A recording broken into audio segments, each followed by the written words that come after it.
მეცხრე არხის საინფორმაციო სამსახური პირდაპირ ეთერში დაბრუნდა. პროკურატურა მზად არის ბუტა რობაქიძის მეგობრებს ბრალი მოუხსნას. აღნიშნული შესახებ ინფორმაცია თბილისის საქალაქო სასამართლოში გახდა ცნობილი, სადაც საქმის განხილვა 17 დეკემბრისთვის გადაიგდო. შეგახსენებთ, რომ ადვოკატ არჩილ ჩოფიკაშვილის ინფორმაციით ბრალდებულები 8 წლის განმავლობაში უშედეგოდ ამტკიცებდნენ 2004 წლის 24 ნოემბერს მათთვის იარაღის ჩადების ფაქტს, რითაც გამართლდებოდა მათი მეგობრის ბუტა რობაქიძის მკვლელობა.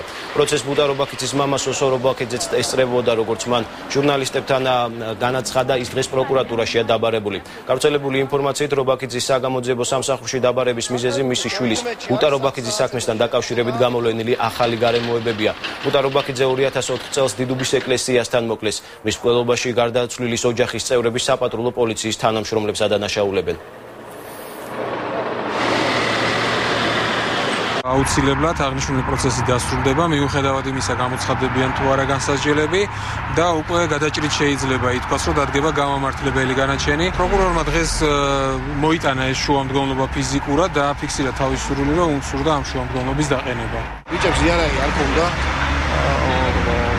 რა თქმა უნდა, ეს დამტკიცებულიც არის, უკვე დამტკიცდება 17-ში და მათ ყველა ბრალდება მოიხსნებათ. და ამის შემდეგ ველოდები და იმას რომ ის ხალხი დაისაჯოს, ვისაც ბიჭები დაიჭერა და ვინ ჩაუდო იარაღი. ეხლა დღეს პროკურატურაშიც მივდივარ, რაღაცები უნდა გავარკვიოთ, უფრო დამირეკეს იქიდან რომ მივიდე. შეიძლება მესოდინოს კიდევაც ვინ ჩადო ეს იარაღები და ვინ არ ჩადო ეს იარაღები.